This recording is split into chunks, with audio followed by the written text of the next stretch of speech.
오늘도 해바라기 사연방에 와주셔서 감사합니다. 사연 읽기 전에 구독과 좋아요 부탁드립니다. 어렸을 적부터 아빠와 둘이 살아온 30대 회사원입니다. 저는 어렸을 적 엄마의 바람을 직접 목격했습니다. 9살 때 엄마의 휴대폰을 보던 도중 엄마가 다른 남자와 찍은 사진이 배경화면으로 설정되어 있는 것을 보게 되었어요.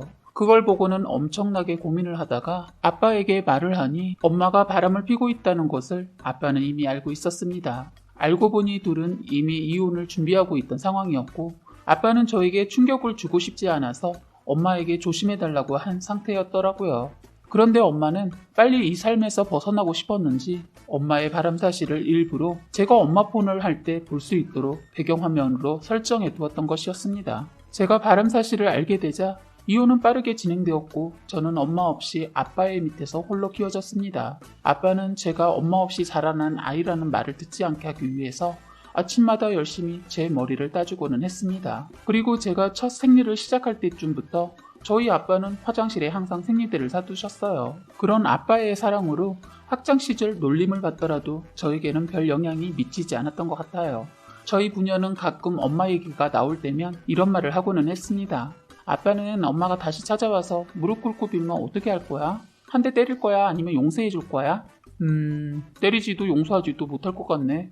그냥 잘 살았냐고. 나는 내 딸 이렇게 잘 키워냈다고 당당하게 말해주고 싶어. 헐, 아빠는 엄마가 밉지도 않아? 평생을 사랑하기로 약속해놓고 다른 사람을 만났잖아. 미워. 미운데 아빠는 똑같은 사람이 되기보다는 그냥 깔끔하게 정리하고 싶어.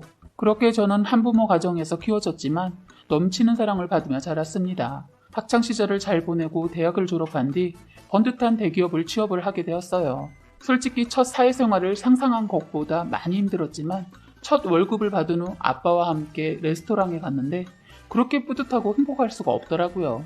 그렇게 회사 생활을 하면서 지금의 남편을 만나게 되었어요.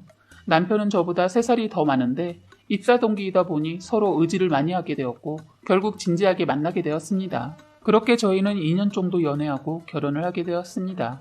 남편과 결혼을 한 뒤 시부모님과 많이 친해지게 되어서 밖에서 다 같이 만나서 즐겁게 시간을 보내곤 했습니다. 시부모님이 조금 멀리 사셔서 결혼 전에 만날 때에는 항상 밖에서 봤었는데 저희 부부가 시간을 내서 시댁에 놀러 가게 되었습니다. 상상했던 것보다 집이 훨씬 넓고 너무 예쁘더라고요. 그렇게 저희는 시부모님의 집에서 너무 재미있게 놀고 시간이 늦어 시댁에서 자고 가게 되었습니다. 자려고 침대에 누웠는데 그런 생각이 들더군요. 집은 참 넓은데 청소하려면 힘들겠다는 생각이 들어 남편에게 물어보았습니다. 드디어 자기 부모님 집에 오게 됐네. 매번 여기까지 오기 힘들어서 밖에서만 봤었잖아. 진작에 찾아뵐걸. 너무 좋아하시더라. 근데 넓어서 시부모님 청소하실 때 힘드실 것 같은데 가정부라도 써야 하는 거 아니야? 아, 이미 가정부로 일하시는 분 계셔. 라고 하더라고요. 그런데 제 기억에는 가정부로 보이는 분이 안 계셔서 물어보았습니다. 진짜? 근데 왜 가정부로 일하시는 분은 왜 안 보이셔? 오늘이 아마 휴무이실 거야. 주 이틀은 쉬시거든.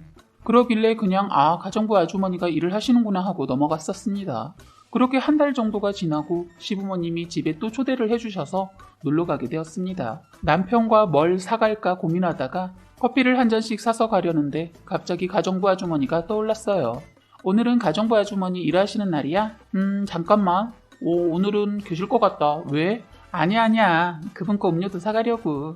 그렇게 커피를 3잔을 사서 어머님 집에 도착하게 되었습니다. 그런데 가정부 아주머니로 보이시는 분이 서 계시더라고요. 어머, 현민씨, 오늘은 와이프분 데리고 오셨네. 안녕하세요.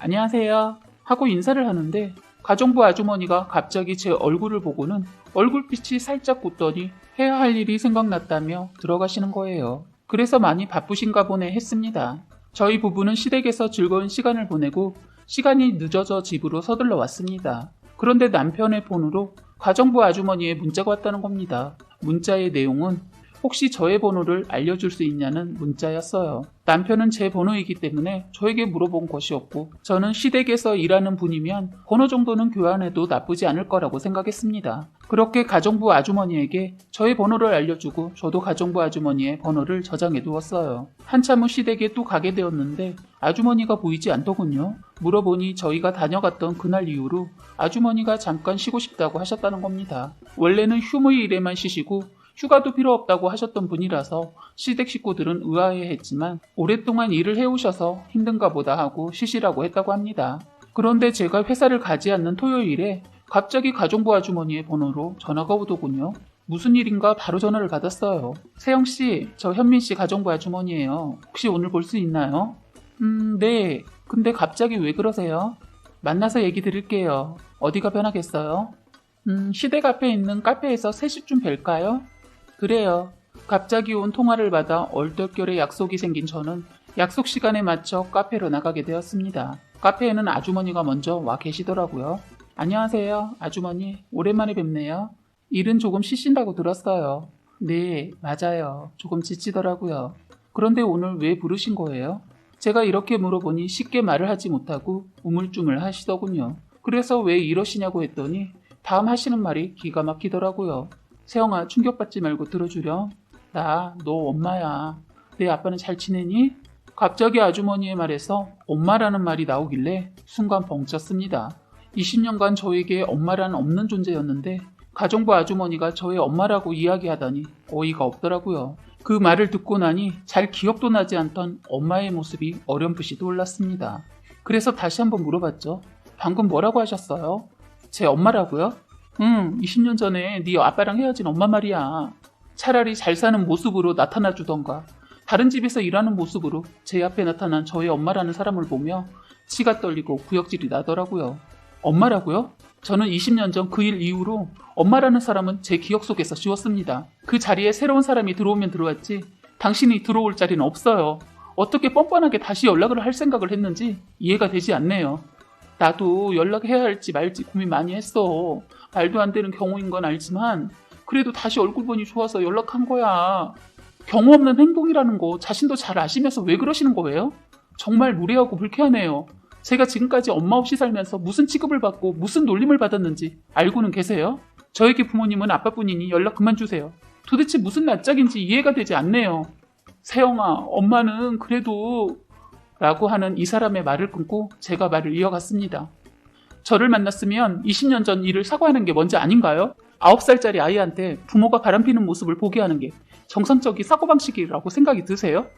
제가 그래도 마지막 배려라고 베풀어 현민 씨 가족한테는 이 얘기는 하지 않을 테니 거기서 계속 일을 하시든 노숙을 하시든 저와 제 아빠한테 절대 다시 연락하지 말아주세요. 이렇게 얘기한 후 저는 카페를 나왔습니다. 나오자마자 다리에 힘이 풀려 주저앉을 뻔했지만 이 사람이 보는 앞에서 주저앉고 싶지 않아 꾸역꾸역 제 차까지 걸어갔습니다. 차에 들어가니 카페에서 참았던 눈물이 터지더라고요. 펑펑 우는 제 모습이 너무 초라하고 작게 느껴졌습니다. 그런데 이 사람 양심도 없는지 좀 지난 뒤 남편에게 연락을 했더라고요. 어느 날부터 남편이 저만 보면 하고 싶은 말이 있는데 못하는 듯 보였어요. 그래서 남편을 잡아두고 무슨 일이길래 이렇게 우물쭈물 하는 거냐고 물어봤습니다. 사실 네 엄마한테 전화 왔었어. 가정부 아주머니가 네 엄마였다며? 뭐? 너한테 연락을 했단 말이야? 진짜 미쳤나봐. 그 사람이 뭐라고 하던데? 그냥... 왜 얼버무려? 제대로 얘기해. 혹시 돈 달라고 해서 돈 준 건 아니지? 아니, 사실 돈이 필요하시다고 하긴 했는데 그래도 너한테 물어보고 결정해야 할 것 같아서 돈 드리진 않았어. 그건 잘했어. 이제 앞으로 그 사람한테 연락 오면 절대 받지 마. 내가 우리 엄마에 대해서 자세히 말은 못 해줬는데 그 사람 바람피고 아빠랑 나 버리고 간 사람이야. 절대 믿으면 안 돼. 알았어. 그렇게 남편 전화로 저는 엄마라는 사람에게 다시는 연락하지 말고 제 인생에서 꺼져주고 낳아준 걸로 부모 행세하지 말아달라고 문자를 한 뒤 번호를 차단시켰습니다. 그 뒤에 아빠한테 엄마와 있었던 일에 대해 이야기를 했더니 저보고 잘했다고 해주시더라고요. 그렇게 말해주는 아빠한테 참 감사했어요. 처음에 마음을 약하게 잡고 흔들려버리면 계속해서 이렇게 나올 것이 뻔했기 때문에 제가 이렇게 한 행동을 후회하진 않습니다. 저와 아빠를 버리고 간 사람이었지만 그래도 제 엄마였던 사람이 저에게 매달리는 모습을 보면서 씁쓸하고 착잡했습니다. 현재는 시댁 가정부 일도 그만두고 핸드폰 번호도 바꾼 상태라고 하더라고요. 시간이 조금 지나고 난 뒤 시부모님들한테도 말씀드렸습니다. 마음고생 심했겠다며 바로 저를 챙겨주시는 시부모님들의 모습을 보고 정말 좋은 분들을 만나게 되었구나 싶어 눈물이 나오더군요. 절 낳아준 엄마라는 사람보다 남인 시부모님이 저를 챙겨주는 게 참 의아하고도 슬펐습니다. 낳아준 것만으로 무조건 부모가 아닙니다. 당신 자식의 삶을 망가뜨리지 말아주세요. 사연은 여기까지였고요. 구독과 좋아요, 알림 설정 부탁드립니다.